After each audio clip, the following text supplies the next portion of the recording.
Maka kalau pemerintah mau bikin undang-undang, mau bikin peraturan, pakai pikiran. Siapa yang akan melaksanakan peraturan ini? Siapa yang melaksanakan undang-undang ini? Kau jangan bikin undang-undang peraturan semau-maunya. Pikirkan dulu, siapa yang akan melaksanakan peraturan yang kau bikin ini? Yang akan melaksanakan 90% beragama Islam. Jangan Anda bikin peraturan pemerintah yang bertentangan dengan Al-Quran dan Sunnah Nabi. Persilakan Anda bikin peraturan. Kalau peraturan itu jelas-jelas bertentangan dengan Quran dan Sunnah Rasulullah, umat Islam siap untuk tidak mengerjakan.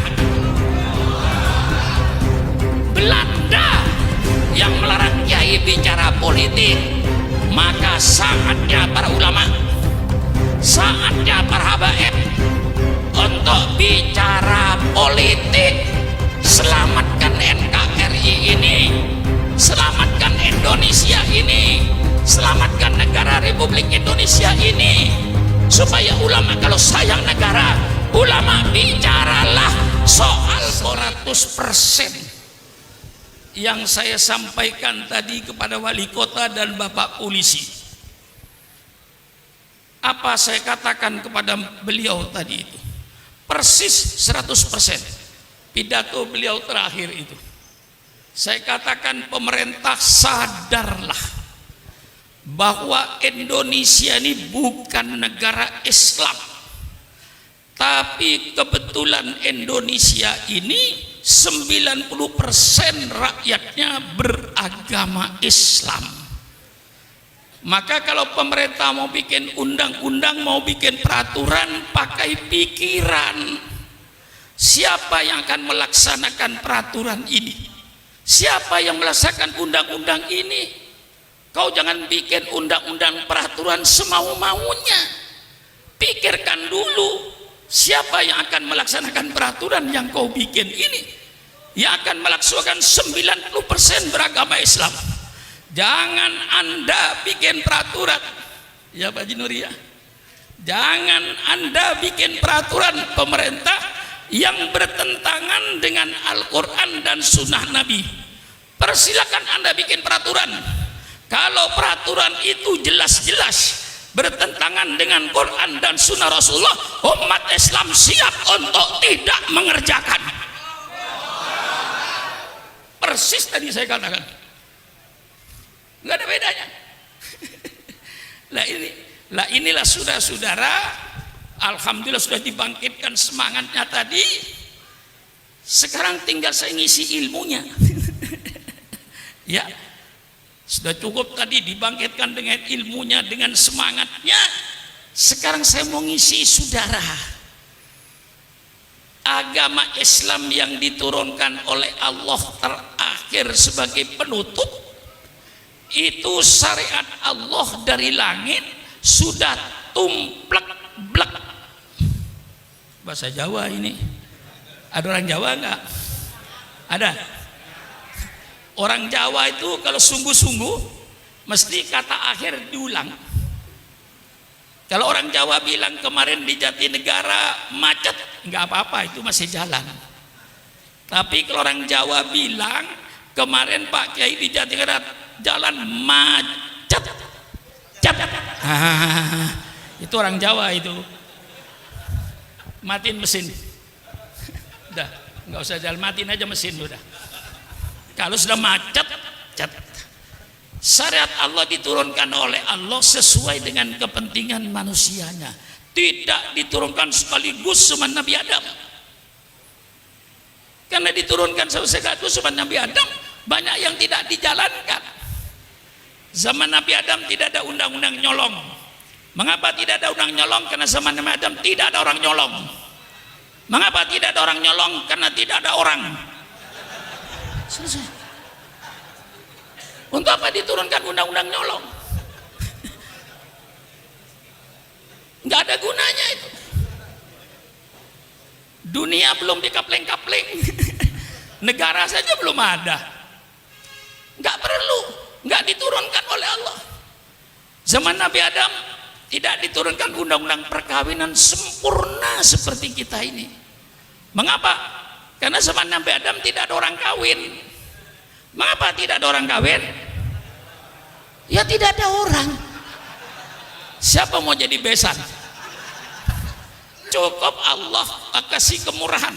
Kakak kandung kawin dengan adik kandung, adik kandung dengan adik kandung. Kalau sekarang di Jatinegara ada orang mau kawin dengan adik kandungnya sendiri, itu anak salah lahir. Mestinya lahirnya zaman Nabi Adam. Datang Nabi Nuh sempurnakan, datang Nabi Ibrahim sempurnakan, datang Nabi Musa sempurnakan, datang Nabi Isa sempurnakan dengan kitab Injilnya. Datang Nabi Muhammad, semua kitab ditarik oleh Allah. Maka semua kitab ini sebenarnya menurut Al-Quran sudah tidak ada di permukaan bumi. Yang asli menurut Islam, Injil yang asli, yang firman Allah kepada Nabi Isa, bukan perkataan Nabi Isa, itu kitab Injil. Kitab Taurat itu perkataan firman Allah kepada Nabi Musa, dan bukan perkataan Nabi Musa sebagaimana Al-Quran. Al-Quran diturunkan sempurna, semua syarat Allah tumplak blek, tumplak blek, gak ada sisanya lagi sudah. Sehingga Islam diturunkan mengatur segala-galanya.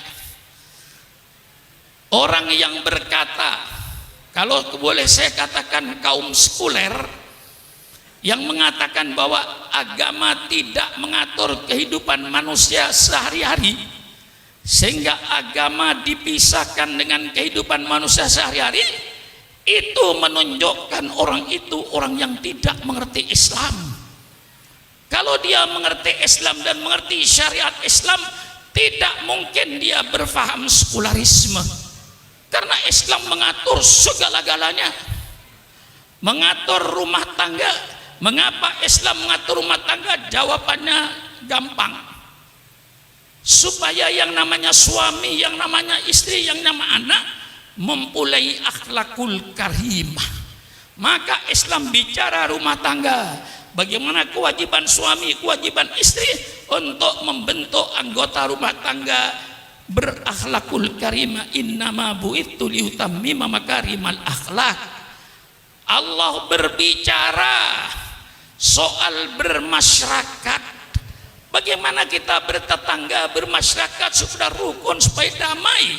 Kembalikan kepada ajaran Islam, mesti rukun, mesti damai. Tetangga dengan tetangga mempunyai akhlakul karimah. Man kana yu'minu billahi wal yaumil akhir falyukim jarahu. Subhanallah. Mengapa Islam bicara soal bermasyarakat? Supaya anggota masyarakat itu bermoral, berakhlak. Islam berbicara soal pertanian. Mengapa Islam bicara soal pertanian? Supaya petani-petani itu berakhlak Islam. Jangan ngambil tanah orang walaupun satu jengkal, akan dikalungkan api neraka. Tanamlah tanah yang milikmu, jangan sampai menanam tanah milik orang lain. Nanti setelah panen apa kewajibannya? Lihat fakir miskin. Itulah sebabnya Islam bicara soal pertanian, supaya petani-petani itu berakhlak, bermoral. Mengapa Islam bicara ekonomi, bicara soal jual beli, bicara soal koperasi? Siapa bilang Islam tidak bicara soal ekonomi? Orang yang berkata Islam tidak bicara ekonomi, itu orang yang bodoh, tidak tahu syariat Islam. Kalau dia baca Fathul Qorib, dia baca Fathul Mu'in, ada babul bai', bab dengan jual beli, ahallallahul bai'a wa harrama riba, ini ekonomi. Ar-rasi wal murtasi finnar, orang yang menyuap dan yang terima suap di neraka. La ta'kulu amwalakum bainakum bil batil, jangan kau makan harta orang lain dengan cara yang batil, ngurangin timbangan dan seterusnya. Islam mengatur ekonomi, Sampai cara mesen barang, Islam mengatur menurut sunnah Rasulullah bagaimana cara mesen barang, bagaimana berkooperasi. Islam mengatur bagaimana cara penanaman modal yang dikenal dalam hukum fikih babul qirot. Ada yang membaca babul qirot, persilakan. Bagaimana investasi dalam Islam. Islam berbicara sampai mendetil bagaimana memesan barang. Ya guys, sekarang ada online, ada syarat-syaratnya, memesan namanya babus salam. Bagaimana kita memesan barang, syaratnya bagaimana, pembayarannya bagaimana.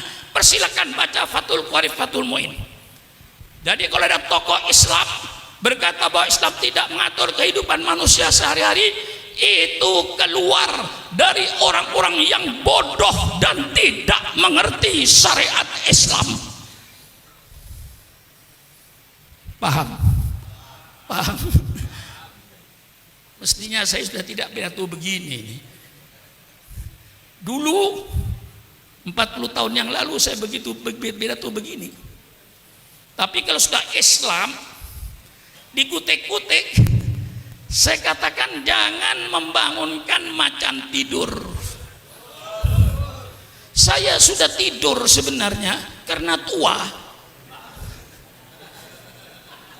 Tapi jangan coba-coba Islam itu dipermainkan. Syukur akan tampil sebagaimana dulu ketika umur 20 tahun, 30 tahun. Tangan saya masih mampu untuk nunjuk-nunjuk. Kalau ini sudah menyangkut soal Islam. Jadi orang yang berkata Islam tidak mengatur ekonomi, tidak mengatur politik, itu orang yang bodoh Islam. Ngaji. Jangan Islamnya cuman asyhadu alla ilaha illallah wa asyhadu anna Muhammadar Rasulullah. Tidak pernah belajar Islam, tidak pernah ngaji tafsir, tidak pernah ngaji hadis, lalu berkata bahwa Islam tidak mengatur kehidupan manusia. Itu keluarlah dari pemikiran orang-orang yang bodoh Islam. Paham? Mengatur ekonomi, mengatur ekonomi supaya pelaku ekonomi bermoral, yang dagang berakhlak, yang buka industri berakhlak. Ini tujuannya mengapa Islam bicara ekonomi, supaya pelaku ekonominya bermoral, berakhlak. Innama bu'itsu liutammima makarimal akhlak. Paham? Mengapa Islam bicara politik? Intinya kata kuncinya satu, innama bu'itsu liutammima makarimal akhlak. Mengapa Islam bicara politik? Islam bicara politik supaya pelaku politik bermoral, berakhlak. Sebagai seorang pemimpin, apa kewajibannya terhadap rakyatnya? Hai pemimpin-pemimpin, jangan kau berpikir apa yang akan saya ambil dari rakyat, tapi pemimpin berpikirlah apa yang akan kau berikan kepada rakyatnya itu. Kalau kau selalu berpikir apa yang saya ambil dari rakyat, ya gampang, naikkan semua pajak. Maka pemerintah bukan berpikir apa yang saya ambil dari rakyat, tapi pemerintah berpikir apa yang harus saya berikan kepada rakyat. Bagaimana? Bagaimana? Ngotot lagi saya ini, dipancing Habib Hanif tadi itu. Lah ini Islam. Siapa bilang Islam tidak bicara politik? Yang melarang kiai bicara politik, yang melarang ulama bicara politik di masjid-masjid, di masjid taklim adalah Belanda. Sekali lagi, yang melarang kiai bicara politik, bicara soal negara, itu Belanda. Mengapa Belanda melarang kiai bicara politik? Karena Belanda ingin menjajah Indonesia sampai kiamat. Maka Belanda melarang. Banyak kitab-kitab dulu Kiai Maskur, mantan Menteri Agama, cerita kepada saya, Banyak kitab-kitab yang dilarang oleh Belanda yang membangkitkan semangat anak muda, namanya kitab Idotun Nasiin. Ya Kiai, masih ingat kitab Idotun Nasiin? Kitab Idotun Nasiin ini membangkitkan generasi muda. Kitabnya sekarang masih ada. Itu oleh Belanda dilarang. Kitab-kitab yang berbau politik, Ahkamus Sultaniyah dilarang. Baik yang disusun Imam Mawardi maupun yang disusun Imam Abu Ya'la. Tidak boleh bicara soal politik. Itu yang melarang Belan. Yang melarang Belan. Kalau sekarang ada tokoh di Indonesia melarang kiai bicara politik, berarti itu sisa-sisa. Tolong berhadapan dengan Syukuron Makmun. Mari kita duduk di atas meja dengan damai, dengan sejuk, sambil minum kopi. Betul? Mari bicara. Jangan ngomong sembarangan kalau tidak ngerti Islam. Di mana kau ngajinya? Di mana kau menuntut ilmunya? Mentang-mentang jadi tokoh, tidak pernah ngaji Islam, berbicara tentang Islam. Ini yang merusak Islam di Indonesia ini. Mari secara ilmiahnya saya kupas. Quran, ayat politik dalam Quran terlalu banyak. Saudara kenal baldatun thayyibatun wa rabbun ghafur? Di mana itu? Di mana itu? Apa baldatun thayyibatun wa rabbun ghafur? Negara yang baik, negara yang aman, negara yang damai, negara yang sejahtera. Itu dalam surat As-Saba. Itu tertulis dalam Al-Quran. Masih banyak ayat-ayat yang berbicara soal negara. Banyak. Saya kasih sebagian saja. Lau anna ahlal qura amanu wattaqau la fatahna alaihim barakatim minas sami walakin kadzabu fa'udnahum bima kanu yaksibun. Ini ayat bicara politik negara. Seandainya penduduk negeri ini beriman dan bertakwa kepada Allah, pasti kata Allah, saya bukakan keberkahan dari langit. Hujan turun berkah, bukan angin puting beliung. Hujan turun berkah, bukan banjir bandang. Hujan yang membawa keberkahan. Kami buka keberkahan dari bumi. Buah-buahnya tumbuh, padinya tumbuh, jagungnya tumbuh, yang subur, makmur. Lau anna ahlal qura amanu wattaqau.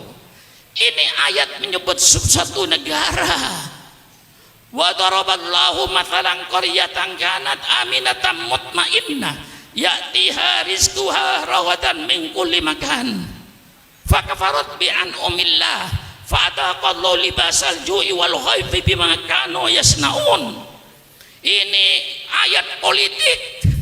Allah memberikan satu contoh negara yang aman, negara yang tentram. Mengapa aman tentram? Karena keadilan.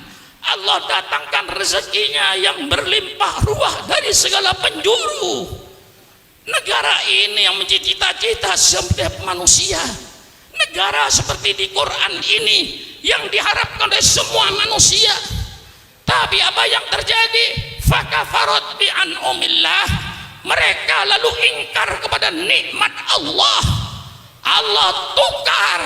Fa'adaqahul libasal ju'i wal khawfi bima kanu yasnaun. Allah tukar rezeki yang berlimpah ruah dengan kelaparan. Berapa banyaknya bangsa ini sedang lapar hari ini. Subhanallah, subhanallah. Allah tukar keamanan dan ketenangan dengan kegelisahan. Lihat sekarang ini di Irian, di mana-mana tempat.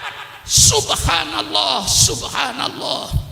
Allah bicara negara, malah Allah menceritakan lagi bagaimana Allah cara menghancurkan suatu negara.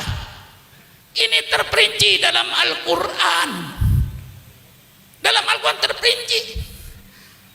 Idza aradna an nulika qaryatan amarna mutrafiha fafasaku fiha faqqa alahil qawlu fadammarnaha tadmira. Kalau Allah ingin menghancurkan suatu negara, apa yang Allah jadikan? Allah perintahkan orang-orang yang bergelimang dalam kenikmatan untuk taat kepada Allah, tapi mereka tidak taat kepada Allah. Orang-orang kayanya yang bergelimang dengan kenikmatan itu, mereka main perempuan, main judi, mabuk-mabukan segala larangan Allah. Itulah Allah hancurkan negeri itu kalau ini sudah terjadi. Ada yang membaca tafsir itu bukan amarna, dibaca amarna. Kalau Allah ingin menghancurkan suatu negara, maka Allah jadikan pemimpin negaranya itu orang-orang yang bergelimang dalam kemewahan. Karena mereka sudah bergelimang dalam kemewahan, dengan makan duit rakyat, dia lupa kepada rakyatnya. Dia kerjakan kedoliman, dia kerjakan ketidakadilan. Disitulah Allah hancurkan negeri itu. Bagaimana? Ini nyumbang atau menduskan Habib Hamid pada saya ini. Ya karena saya orang tua, maka diletakkan belakang itu benar itu. Persilakan Kiai bicara segala macam, bicara bebas. Syukur Mamun suruh terakhir mesti nyambung. Kayak asli pidato, saya belakangan nyambung. Setiap Kiai pidato saya belakangan nyambung. Tinggal nerusin aja. Maklum umurnya 81 tahun. Ya bicara 8 apa? Saya ini pidato Habib Hanif sudah 53 tahun. Saya pidato sejak zaman Bung Karno. Saya sudah pidato melawan Bung Karno. Mestinya orang Betawi itu secara psikologisnya sudah bosan melihat saya. Mestinya bosan Anda. Masa lihat muka saya 53 tahun? Mendengar suara saya mulai saudara di ibtidaiyah, mulai di sanawiyah, sampai sekarang jadi kiai. Insya Allah Kiai Munawir asli itu mendengar pidato saya barangkali di sanawiyah waktu itu. Mendengar pidato saya, mestinya Kiai sudah bosan mendengar suara saya ini. 52 tahun 3 bulan bertahun suaranya itu aja, mukanya itu aja. Bosan enggak? Bosan enggak? Mengapa tidak bosan? Saya memberikan ini bahwa Islam itu bicara politik. Belanda yang melarang kiai bicara politik, maka saatnya para ulama, saatnya para habaib untuk bicara politik. Selamatkan NKRI ini, selamatkan Indonesia ini, selamatkan negara Republik Indonesia ini, supaya ulama kalau sayang negara, ulama bicaralah soal politik di masjid-masjid dengan syarat politik Al-Quran yang santun dan sopan, politik sunnah Rasulullah, politik yang santun dan sopan, bukan politik seperti sekarang ini yang penuh dengan hoak, penuh kebohongan, penuh ketidakadilan. Mari kita bikin politik yang sopan, politik yang santun, kembali politik yang sopan, politiknya Al-Qur'an.